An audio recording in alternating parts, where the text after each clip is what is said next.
Bonjour à tous, c'est Hugo. Aujourd'hui, je vous fais une vidéo sur les breaker blocks.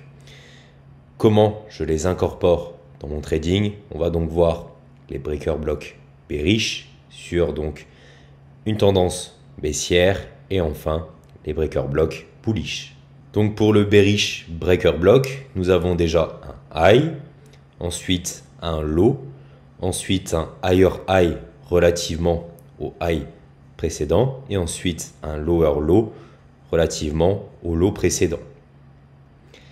Le breaker block se situera donc dans la zone ici. Ce sera la bougie, la dernière bougie baissière qui sera dans cette configuration ici. Donc avant la prise des hauts et la prise des bas. Le breaker block est vraiment un outil super puissant puisque normalement ici au higher high, on s'attendrait à avoir un lower high pour une continuation de la tendance haussière. C'est la loi de Dow, des bas de plus en plus haut et des hauts de plus en plus haut aussi. Mais là, on a bien une cassure de la structure de marché, un MSS, donc un Market Structure Shift, ce qui indique donc qu'on repart donc sur une tendance baissière. On vient donc retaper ici le breaker block pour continuer la tendance. Pour le bullish breaker block, on a cette fois-ci un low, un high, un lower low relativement à ce low-ci et un higher high relativement à ce high ici. Notre breaker block se situerait donc cette fois-ci ici. Ce serait donc la dernière grosse bougie haussière ici qu'on viendrait donc retester avant de partir à la hausse ici. Encore une fois, on a une sorte de prise de liquidité ici, un market structure shift ici, donc on casse bien ce qui inverse la tendance, un retest et on repart à la hausse. La chose suivante sur laquelle je voudrais discuter, c'est quelle partie de la bougie je prends en fonction donc de la bougie que j'ai sous les yeux. Si j'ai une bougie pleine sous les yeux, donc si mon breaker block ici, dans ce cas-ci la bougie noire c'est une bougie bearish, si mon breaker block a un corps entier très présent, je me focalise uniquement sur le corps. Donc je mets mon rectangle comme ceci et je prends donc l'entièreté du rectangle comme point de référence. Avec aussi toujours le milieu du breaker block, donc les 50% Fibonacci du breaker block qui sert aussi souvent donc de support ou de résistance. Dans ce cas-ci, vu qu'on est sur un bearish breaker block, il servirait de résistance. Sur un breaker block bullish, donc la dernière bougie en haut du breaker block, donc qui est une bougie haussière, je vais me focaliser encore une fois sur l'entièreté du corps, avec encore une fois les 50% Fibonacci du corps comme point clé de ce breaker block.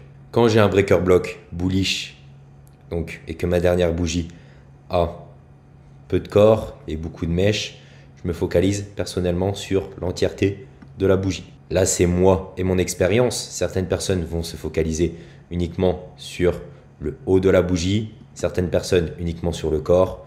Moi, personnellement, je me focalise dans ce cas-ci sur l'entièreté de la bougie avec, encore une fois, comme point clé, les 50% de l'entièreté du breaker block qui se situerait donc ici. Et enfin, sur un breaker block bearish avec, encore une fois, peu de corps et énormément de mèches, je prendrai encore une fois l'entièreté du breaker block avec comme point clé le milieu donc de ce breaker block. Pas le milieu du corps, pas le milieu d'une mèche. Vous faites ici les 50% du breaker block et ce serait donc le point qui se trouve ici. Maintenant que vous comprenez la structure d'un breaker block, on va voir ça sur les marchés. Donc là, on aurait potentiellement un breaker block bearish. On a notre high ici, on a un low ici, on a un higher high, donc un plus haut ici, et on a un lower low.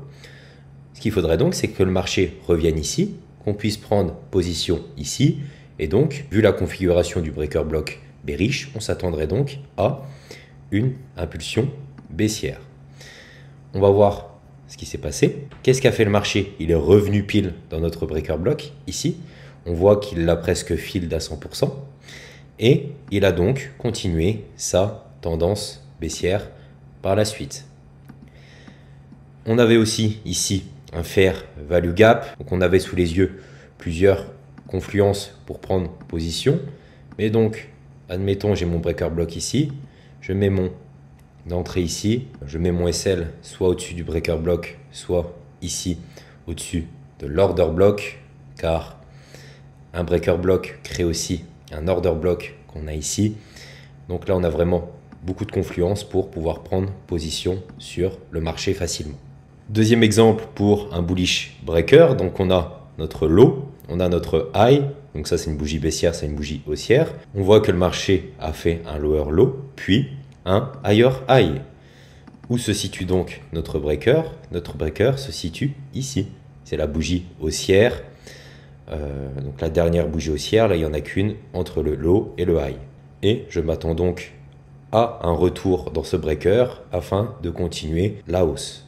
Ici, on a un retour dans notre breaker block pour continuer l'impulsion haussière.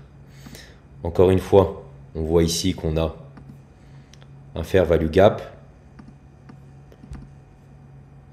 qui nous sert de confluence supplémentaire, ainsi donc qu'un retour aux order blocks ici. On voit d'ailleurs que les 50% Fibonacci ont été touchés pour ce breaker block. Ça a pile rejeté les 50% pour continuer donc la hausse du marché. Le dernier exemple que je voulais voir avec vous est un petit peu plus complexe. Là, il faut avoir une vue plus globale du marché pour avoir cette compréhension, mais vous verrez, c'est la même chose. Ici, qu'est-ce qu'on a? On a un bas, donc on a un haut, on a un bas, on a un nouveau plus haut par rapport à celui-ci et un nouveau plus bas. Qu'est-ce que ça indique donc? Ça indique donc un breaker block bearish. Comme je vous l'ai montré au début de la vidéo, là, on a une bougie, il y a autant de corps que de mèches. Qu'est-ce que je vais faire? Je vais donc prendre l'entièreté ici du breaker block. Notre breaker block étant en place, on va voir donc ce qui s'y passe. On avance. Ici, on voit bien que le marché rejette le breaker block et donc continue sa baisse, donc continue le mouvement bearish du breaker block. Donc on voit vraiment que le breaker block a bien tenu, le breaker block a servi de résistance et on peut voir ici que les 50% ont été parfaitement respectés. Donc les corps ont parfaitement respecté les 50% avec une mèche qui a certes dépassé mais qui est toujours dans le breaker block.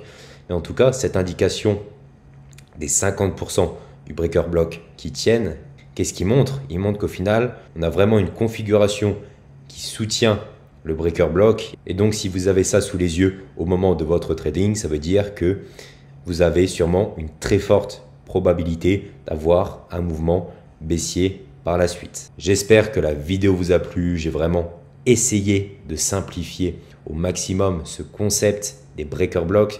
C'est un concept assez complexe, mais mon but sur cette chaîne YouTube est de simplifier tout ce mécanisme, toute cette compréhension du marché. Donc j'espère qu'elle vous a plu. N'hésitez pas à liker, à vous abonner et je vous dis à la prochaine. Salut!